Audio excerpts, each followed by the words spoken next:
அரசு அதிகாரிகள் அனைவருக்கும் வணக்கம். மீண்டும் உங்களை இந்த நல்லதொரு பதிவில் சந்திப்பதில் மட்டற்ற மகிழ்ச்சி. இன்னைக்கு நம்ம பார்க்க போகிறது வரக்கூடிய ஜனவரி மாதம் 3ஆம் தேதி ஞாயிற்றுக்கிழமை அன்று குரூப் 1 தேர்வானது நடக்க போகுதுங்க. அந்த தேர்வுக்கு கடைசி 5 நாட்கள் நம்ம என்ன ஃபாலோ பண்ணணும் அப்படின்னு சொல்லக்கூடியதான் லாஸ்ட் மினிட் டிப் அப்படிங்கக்கூடிய பெயரில் நம்ம என்ன பண்ணுறோம்னா அந்த வீடியோ பதிவு கொடுக்குறோம். அதற்கு முன்னாடி நம்ம சேனலை என்ன நீங்கள் சப்ஸ்கிரைப் பண்ணலன்னா சப்ஸ்கிரைப் பண்ணி கூடவே பெல் பட்டனை கிளிக் பண்ணி ஆல் அப்படிங்கிறத கிளிக் பண்ணிக்கோங்க.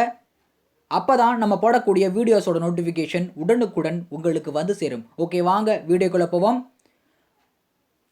நிறைய உங்களுக்கு இன்ஸ்ட்ரக்ஷன்ஸ் சொல்கிறேன். அந்த நிறைய விஷயத்தை நீங்கள் கரெக்டாக ஸ்கிப் பண்ணாமல் முழுமையாக நீங்கள் பார்த்தீங்கன்னா உங்களுக்கு ஓரளவுக்கு இந்த 5 டேஸில் என்ன பண்ணணுங்கக்கூடிய ஒரு ஐடியாஸ் உங்களுக்கு கிடச்சிடும். சரிங்களா? முதல்ல படிக்கிறத நிறுத்துங்க. Stop study. அதாவது படிக்கிறத நிறுத்துங்க. இன் த சென்ஸ் புதுசாக படிக்கிறத நிறுத்துங்க. சரிங்களா? புதுசாக படிக்கிறத நிறுத்திட்டு படித்த விஷயத்த அட்லீஸ்ட் அப்படியே ஒரு கிளான்ஸ் அப்படியே கண்ணால் அப்படியே பார்த்துட்டே அப்படியே போங்க. ஓகேங்களா? அண்டர்லைன் பண்ணியிருக்கிறது, ஹைலைட் பண்ணியிருக்க மாதிரி விஷயங்கள், பாக்ஸ் போட்டுருக்கிற விஷயங்கள் அப்படியே ஜஸ்ட்டு பார்த்துட்டு போங்க. சரி, நான் படிச்சுட்டேன் அப்படிங்கக்கூடிய மைண்ட் செட்டை முதல்ல வச்சுட்டு எடுத்து அப்படியே சும்மா ஜஸ்ட்டு பாருங்கள். சரி, நான் படிச்சுட்டேன், ரிவிஷன் பண்ணிட்டு அப்படிங்கிற மாதிரி கண்ணால் பாருங்கள். அடுத்ததாக இப்போ இந்த 5 நாட்கள் என்ன பண்ணுறீங்க அப்படின்னா புதுசாக படிக்கணும்னு சொல்லிட்டீங்க, படித்தது அந்த மாதிரி பார்க்கட்டும். மீதி நேரத்தில் பார்த்தீங்கன்னா கரண்ட் அஃபேர்ஸ் இந்த நேரத்தில் நீங்கள் ரிவிஷன் பண்ணிங்கன்னா உங்களுக்கு ரொம்பவே ஹெல்ப்ஃபுல்லாக இருக்கும். ஏன்னா புதுசாக நீங்கள் படிக்கக்கூடிய பெயர்கள் எல்லாமே பார்த்தீங்கன்னா கரண்ட் அஃபேர்ஸில் இருக்கும். அப்படி இருக்கக்கூடிய விஷயங்கள் பார்த்தீங்கன்னா நீங்கள் அதிகப்படியாக ரிவிஷன் பண்ணியிருக்க மாட்டீங்க. இப்படி கடைசி நேரத்தில் நீங்கள் ரிவிஷன் பண்ணும்போது எப்படி இருக்குன்னா உங்களுக்கு ரொம்பவே பயனுள்ளதாக இருக்கும். கடைசி நேரத்தில் உங்களுக்கு எக்ஸாமில் போய் கை கொடுக்கறதுக்கான அதிகப்படியான வாய்ப்புகள் இருக்குங்க. மேலும் பார்த்தீங்கன்னா மேக்ஸ் சம்மந்தமான ஃபார்முலாஸ் பார்க்குறது ரொம்பவே ஹெல்ப்ஃபுல்லாக இருக்கும். நீங்கள் நோட்டில் எழுதியிருந்தீங்க அப்படின்னா அதை பார்க்கலாம். அப்படின்னா ப்ரைவேட் கைடில் இருக்கிறத பார்க்கலாம். அல்லது புக்ஸில் இருக்கக்கூடிய பாக்ஸ் கட்டங்கட்டி இருக்கக்கூடிய விஷயத்தை நீங்கள் பார்த்தீங்கன்னா உங்களுக்கு ரொம்பவே ஹெல்ப்ஃபுல்லாக இருக்குங்க. அடுத்ததாக பார்த்தீங்கன்னா ஹால் டிக்கெட் அப்படின்னு சொல்லக்கூடியது முக்கியமாக போயிட்டு இன்னைக்கு நைட்டு ஈவினிங்குள்ளே எடுத்துருங்க. சரிங்களா? ஹால் டிக்கெட் அப்படின்னு சொல்லக்கூடியது ரொம்ப முக்கியமான விஷயம். அது இல்லைனா தான் ஒன்றுமே பண்ண முடியாது. ஓகேங்களா? அது இருந்தால் தான் எக்ஸாம் நம்ம எழுத முடியும் இல்லைங்களா? உங்களுக்கே தெரியும். போயிட்டு என்ன பண்ணுறீங்கன்னா நீங்கள் கலர் காப்பி கேட்டாலும் பிளாக் அண்ட் ஒயிட் கேட்டாலும் என்ன பண்ண போகிறாங்கன்னா அதே அமௌண்ட் தான் கேட்பாங்க. எப்படி 10 ரூபா தான் கேட்பாங்க. ஸோ நீங்கள் என்ன பண்ணுறீங்க அப்படின்னா கலர் காப்பி ஒன்று எடுத்துக்கிட்டு ஃபோட்டோ மட்டும் உங்களுக்கு கலராக தெரியுங்க. ஓகேங்களா? அடுத்ததாக பார்த்தீங்கன்னா அதை ஒரு ஜெராக்ஸ் காப்பி போட்டு வந்துருங்க. சரிங்களா? அதனால் ஒரு ஃபோட்டோ காப்பி போட்டு வந்துருங்க. ஒன்று பிரிண்ட் அவுட் எடுத்து அதை ஒரு ஃபோட்டோ காப்பி போட்டு வந்துருங்க. ஓகேங்களா? அப்போ 2. ஓகேங்களா?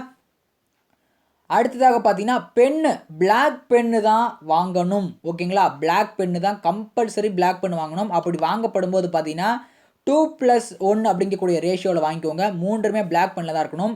2 பென் வாங்கணும் ஒரே மாதிரி. என்ன பெண்ணுங்கிறத காமிக்கிறேன் பாருங்கள்.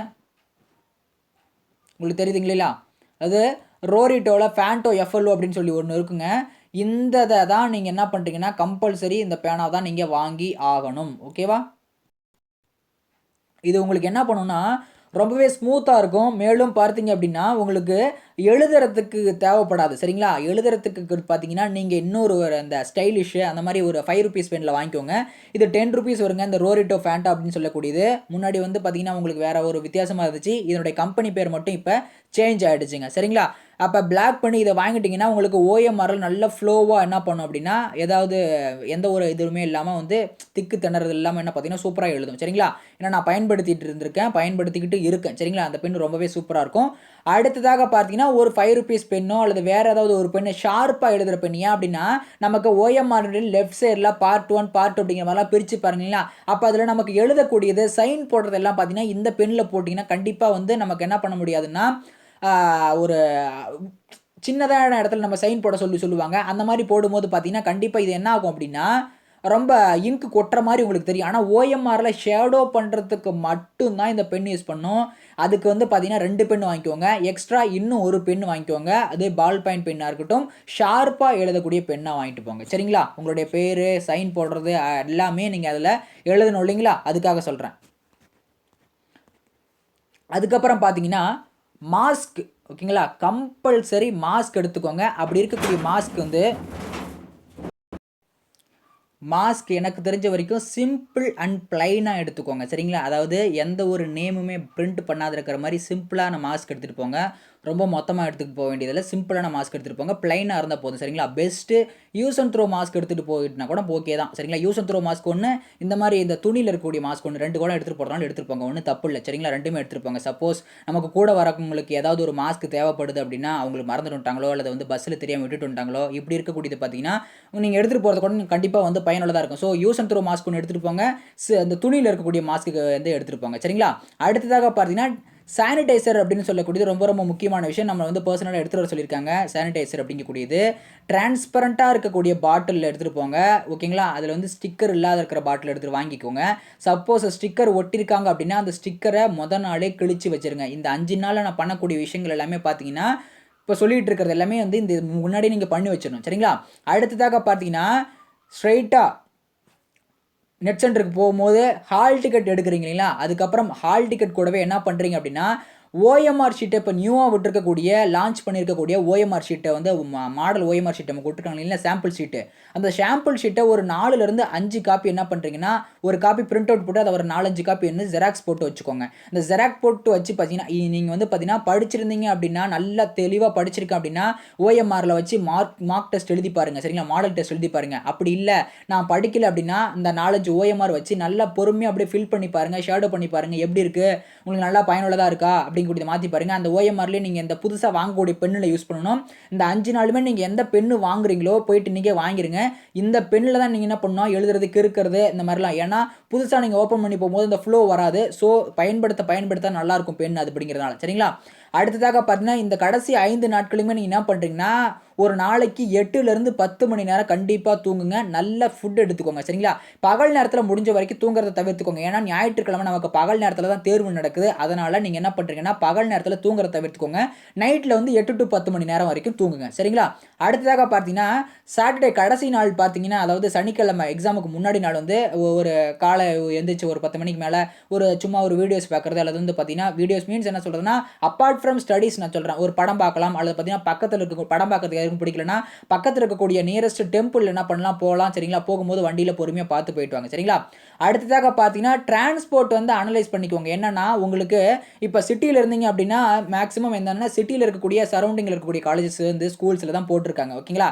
எப்பொழுதுமே குரூப் 1 அப்படி தான் போடுவாங்க. ஆனால் குரூப் 2 குரூப் 4 பொறுத்த வரைக்கும் அந்த மாதிரி கிடையாது சரிங்களா. அந்த மாதிரி கோஆப்ரேட்டிவ் எக்ஸாமு இந்த மாதிரி அப்போ போலீஸ் எக்ஸாம் இந்த மாதிரிலாம் பார்த்தீங்கன்னா ஹெட்டில் தான் போடுவாங்க சரிங்களா. ஹெட்டில் வந்து சரௌண்டிங்லாம் போடுவாங்க ஓகேங்களா. அப்படி போடும்போது பார்த்தீங்கன்னா டிரான்ஸ்போர்ட் ஃபெசிலிட்டிஸ் வந்து பார்த்தீங்கன்னா நம்ம உங்கள் ஊர்லேருந்து கிராமத்துலேருந்தோ அல்லது வந்து பக்கத்து ஏரியாவிலேருந்தோ உங்களுக்கு வந்து கரெக்டாக இங்கேருந்து அங்கே போயிட்டு அடுத்தடுத்து பஸ் ஏறி போய் உங்களுக்கு எந்த நேரத்துக்கு ரீச் ஆகும் அப்படின்னு சொல்லக்கூடிய டிரான்ஸ்போர்ட் அனலைசிஸ் பண்ணி வச்சு பக்கத்தில் தெரிஞ்சவங்களுக்கு இது இங்கேருந்து எவ்வளோ தூரம் ஆகும் அப்படிங்கிற மாதிரி எல்லாத்தையும் கேட்டு வச்சுக்கிட்டிங்கன்னா உங்களுக்கு கரெக்டாக இருக்கும் சரிங்களா. அடுத்ததாக பார்த்தீங்கன்னா முன்னாடி நாள் என்ன பண்ணுறீங்க அப்படின்னா நீங்கள் தேவையான இந்த sanitiser, mask, pen, hall ticket இதெல்லாம் என்ன பண்ணுறீங்கன்னா பேக்கப் பண்ணி வச்சுருங்க சரிங்களா. பேக்கில் என்ன பண்ணுறீங்க பேக்கப் பண்ணி வச்சுருங்க சரிங்களா. அடுத்ததாக பார்த்தீங்கன்னா பேக்கப் பண்ணி வைக்கிறது மட்டும் இல்லாமல் பர்ஸ் எடுத்து வச்சுக்கோங்க சரிங்களா. வேலெட் எடுத்து வச்சுக்கோங்க. வேலெட்டை பொறுத்த வரைக்கும் அப்படி வேலெட் எடுத்து வைக்கல அப்படின்னா மினிமம் ஒரு 200 வச்சு என்ன பண்ணுறீங்கன்னா தூரமாக போகிறவங்க அமௌண்ட் வச்சுக்கோங்க கையில் சரிங்க. கண்டிப்பாக ஒரு 200 வச்சுக்கோங்க சரிங்களா.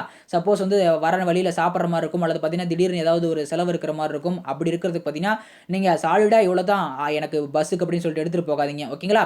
அடுத்ததாக பார்த்தீங்க அப்படின்னா இந்த 4-5 நாளுமே என்ன பண்ணுறீங்கன்னா காலையில் எழுந்திரிச்ச உடனேயும் அதுக்கப்புறம் வந்து தூங்கும் போதும் அதுக்கப்புறம் வந்து ஏதாவது செயல் செஞ்சுட்டு முடிஞ்ச உடனே பார்த்தீங்கன்னா நல்லா டீப் ப்ரீத் பண்ணுங்கள் சரிங்களா. நல்லா இன்ஹேல் எக்ஸ்ஹேல் பண்ணுங்கள் சரிங்களா. அடுத்ததாக பார்த்தீங்கன்னா எக்ஸாமுக்கு போகும்போது நல்ல ஒரு டீசெண்டான ட்ரெஸ்ஸை வந்து என்ன பண்ணுறீங்கன்னா போட்டு போங்க ஓகேங்களா. அதிகமாக பாக்கெட் வச்சிருக்க மாதிரி போட்டு போகாதீங்க ஓகேங்களா. உங்களுக்கு விமன் பொறுத்த வரைக்கும் பார்த்தீங்கன்னா உங்களுக்கு எது கம்ஃபர்டபுளாக இருக்கோ அந்த ட்ரெஸ்ஸை வந்து வேர் பண்ணிட்டு போங்க சரிங்களா. கம்ஃபர்டபுள் இல்லாமல் வந்து நான் எக்ஸாமுக்கு போகிறேன் நான் ரிச்சாக போகிறேன் அப்படின்னு போகாதீங்க. கம்ஃபர்டபுளான ட்ரெஸ்ஸும் சிம்பிளான இருக்கிற ட்ரெஸ்ஸும் யூஸ் பண்ணிக்கோங்க சரிங்களா. அடுத்ததாக பார்த்தீங்கன்னா நீங்கள் முடிஞ்ச வரைக்கும் 8:30 மணிக்கு சென்டருக்கு ரீச் ஆகக்கூடிய வழியை பாருங்கள். 8:30 மணிக்கு ரீச் ஆனால் தான் பார்த்தீங்கன்னா 9:15 நமக்கு உள்ளே போகணும். 9:15 டைம் நம்ம சொல்லியிருக்காங்க. 9:15 உள்ளே வரணும்னு சொல்லிட்டு முடிஞ்ச வரைக்கும் நீங்கள் 8:30 மணிக்கு போய்க்கிறது வந்து ரொம்ப ரொம்ப நல்லதான விஷயம் சரிங்களா. அடுத்ததாக பார்த்தீங்கன்னா உள்ளே போனதுக்கு பின்னாடி நம்ம என்ன பண்ணுவோம்னா உட்காந்து வச்சிருப்பாங்க. அதுக்கப்புறம் வந்து ஓஎம்ஆர் ஷீட் கொடுப்பாங்க. ஓஎம்ஆர் ஷீட் கொடுத்தோன்னா பார்த்தீங்கன்னா ஓஎம்ஆர் ஷீட்டை வந்து அதில் இருக்கக்கூடிய இன்ஸ்ட்ரக்ஷன் எல்லாமே படித்து பாருங்கள். இன்ஸ்ட்ரக்ஷன் எல்லாம் படித்து பார்த்துட்டு அதுக்கப்புறம் என்ன பண்ணுறீங்க அப்படின்னா என்ன எழுத சொல்கிறாங்களோ அதை எழுதுங்க சரிங்களா. அடுத்து வந்து கொஷின் புக்லெட் கொடுப்பாங்க. கொஷின் புக்லெட் கொடுத்ததுக்கப்புறம் அதில் இருக்கக்கூடிய பேஜஸ் எல்லாமே வந்து கரெக்டாக இருக்கா அப்படின்னு சொல்லக்கூடியதை பார்த்துட்டு சியில் ஓப்பன் பண்ண சொல்லுவாங்க. அப்புறமா ஓப்பன் பண்ணுங்கள். ஓப்பன் பண்ணதுக்கு முன்னாடி எல்லாத்தையும் கரெக்டாக இருக்கான்னு பார்த்ததுக்கு பின்னாடி அதுக்கப்புறம் என்ன பண்ணுறீங்கன்னா, மேலே புக்லெட் நம்பர் எழுத சொல்லியிருக்காங்களா, அல்லது வந்து ரிஜிஸ்ட்ரேஷன் நம்பர் எழுத சொல்லியிருக்காங்களா, காலம் இந்த டைம் எப்படி கேட்குறாங்கன்னு தெரியல. அதனால் என்ன கேட்டிருக்காங்களோ அதை எழுதுங்க. சரிங்களா? செக் பண்ணாமல் எல்லா பேஜஸும் கரெக்டாக பிரிண்ட் ஆயிருக்கா, 200 கொஷின் இருக்கா அப்படிங்கக்கூடியதை பார்த்துட்டு அதுக்கப்புறம் பண்ணுங்கள். சரிங்களா? ஓகேவா? ஏன்னா மேக்ஸிமம் என்ன அப்படின்னா உங்களுக்கு தமிழ் இங்கிலீஷில் ரெண்டுமே தான் இந்த கொஷின் பேப்பர் இருக்கும், ஜென்ரல் நாலேஜை பொறுத்த வரைக்கும். சரிங்களா? அடுத்ததாக பார்த்தீங்கன்னா, இப்போ வந்து ஃபஸ்ட்டு ஒரு கேள்வி படிக்கிறீங்க, அதுக்கப்புறம் பார்த்தீங்கன்னா அது தெரியல, அல்லது பார்த்தீங்கன்னா முதல் 10 கேள்வி நல்லா வந்து பண்ணிட்டீங்க, சூப்பராக இருக்குது, ஈஸியாக இருக்குது. அடுத்து வந்து பார்த்தீங்கன்னா ஒரு 10 கேள்வி ரொம்ப கஷ்டமாக இருக்குது அப்படின்னா, நீங்கள் அதை பற்றி எந்த ஒரு யோசனையுமே பண்ணாமல் நீங்கள் பாட்டுக்கும் ஒரு டைம் படித்து பாருங்கள், 2 டைம் படித்து பாருங்கள், ஆன்சர் வரல, ஆசிலேஷன் ஆகுது அப்படின்னா என்ன பண்ணுறீங்கன்னா, அந்த கொஷினை விட்டுட்டு அடுத்ததாக என்ன பண்ணுறீங்கன்னா அடுத்த கொஷின் போயிட்டு எந்த கொஷின் அப்போ 10 கொஷின் ரெடி டிக் பண்ணிட்டீங்க, ஷேடோ பண்ணிட்டீங்க, 15வது கொஷினில் உங்களுக்கு டவுட் வருது அப்படின்னா, புரியலன்னா 15லேருந்து 5 20 வரைக்கும் என்ன பண்ணுறீங்க அப்படின்னா அதை அப்படியே விட்டுட்டு அடுத்து 21வது கேள்விக்கு நீங்கள் பார்த்து ஆன்சர் கரெக்டாக தெரியுதுன்னா 21வது கேள்விக்கிட்ட கையை வச்சுட்டு அதுக்கப்புறம் இந்த ஓஎம்ஆர் ஷீட்டில் 21வது நம்பர் இருக்கா அப்படின்னு சொல்லி பார்த்துட்டு ஓஎம்ஆருக்கும் கொஷின் கொஷின் பேப்பர் மேலேயே ஓஎம்ஆர் வச்சு அந்த நம்ம சீரியல் நம்பருக்கு நேராக இது கரெக்டாக இருக்குது, இது 21 இது 21 அப்படின்னு நீங்கள் பண்ணீங்கன்னா மட்டும்தான் கரெக்டாக இருக்கும். இல்லைன்னா முன்னாடி 5 கொஷின் விட்டுருக்கீங்களா, அப்போ அது வந்து தப்பாக முடிஞ்சு போயிடும். சரிங்களா?